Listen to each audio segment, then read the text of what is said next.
आप में से बहुत सारे लोगों ने बचपन में अपनी दादी माँ से कई सारी स्टोरीज सुनी होंगी, लेकिन कभी अपने दादाजी से सुनने का मौका शायद आपको नहीं मिला होगा। लेकिन जब भी ऐसा मौका आपको मिला होगा, तब आपके दादाजी ने सिर्फ आपको दो ही स्टोरी सुनाई होगी। पहली तो हॉरर और दूसरी क्रिमिनलाइज। मेरे दादाजी ने भी मुझे एक स्टोरी बताई है। जब मैं उनके पास बैठा हुआ था, मेरी दादी माँ का मूड उस दिन कहानी सुनाने का नहीं था, तो मैं दादाजी के पास जाकर बैठ गया। दादाजी ने जो कहानी मुझे सुनाई, उसे सुनने के बाद मैं 3 दिन तक अकेला घर से बाहर नहीं निकला। दादाजी बताते हैं कि यह कहानी सन 2000 के आसपास की है, जब गांव में दिन के समय लाइट नहीं आती थी। दिन में लाइट न आने के कारण वहाँ लोग सिंचाई के लिए रात को जाया करते थे।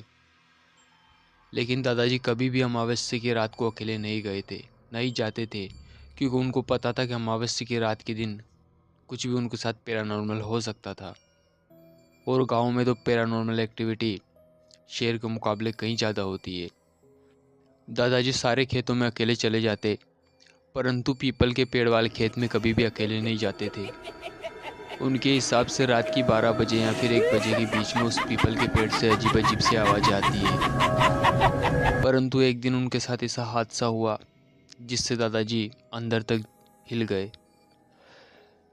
एक दिन लाइनमैन ने जब दिन में लाइट नहीं दी, तो दादाजी और उनके भाई दोनों रात को सिंचाई करने के लिए चले गए। दादाजी के भाई, जिनका नाम रामू था, वह दोनों खेत में जाकर के मोटर को ऑन करके आराम से एक जगह पर बैठकर बातें करने लगे। सिंचाई करते करते और बातें करते करते कब उन्हें रात की 4 बज गए, उन्हें पता ही नहीं चला। बातों ही बातों में रामू दादाजी से बोलता है कि क्यों ना मैं गांव में जाकर आप लोगों के लिए चाय बना लाऊं। दादाजी चाय लवर थे। दादाजी चाय के बहुत ही ज़्यादा शौकीन थे। वह दिन में भी 3-3 4-4 बार चाय पिया करते थे। रामू काका के कहने पर दादाजी हाँ कर देते हैं। वह कहते हैं कि तुम जल्दी आना, और ये मेरी साइकिल यहीं पर पास में पड़ी हुई है, तुम इसे लेकर जाओ। रामू काका वहाँ से निकल जाते हैं। लेकिन अब जो दादाजी के साथ होने वाला था, वो दादाजी अपनी पूरी ज़िंदगी नहीं भूलने वाले थे। कुछ समय तक तो सब कुछ ठीक रहता है। वह भी खेत की सिंचाई में बिजी थे। सिंचाई करते करते उनकी बैठने की जो जगह थी, वहाँ पर भी अब पानी आ चुका था। आसपास में भी काफ़ी ज़्यादा गीला था, इसलिए वहाँ जाने अनजाने में उस पीपल के पेड़ के नीचे जाकर बैठ जाते हैं। और यही उनकी सबसे बड़ी भूल थी। वह पीपल के पेड़ के नीचे बैठे अपनी जेब से बंडल निकालते हैं और सीधा बीड़ी जलाकर पीने लगते हैं। तभी पीछे से दादाजी के सर पर कोई चीज़ अचानक से थप्पड़ मारती है। ये देखकर दादाजी पीछे देखते हैं, परंतु वहाँ पर कोई नहीं था। दादाजी को थोड़ा डर तो लग रहा था, पर उन्होंने सोचा कि शायद ये उनका मन का वहम होगा।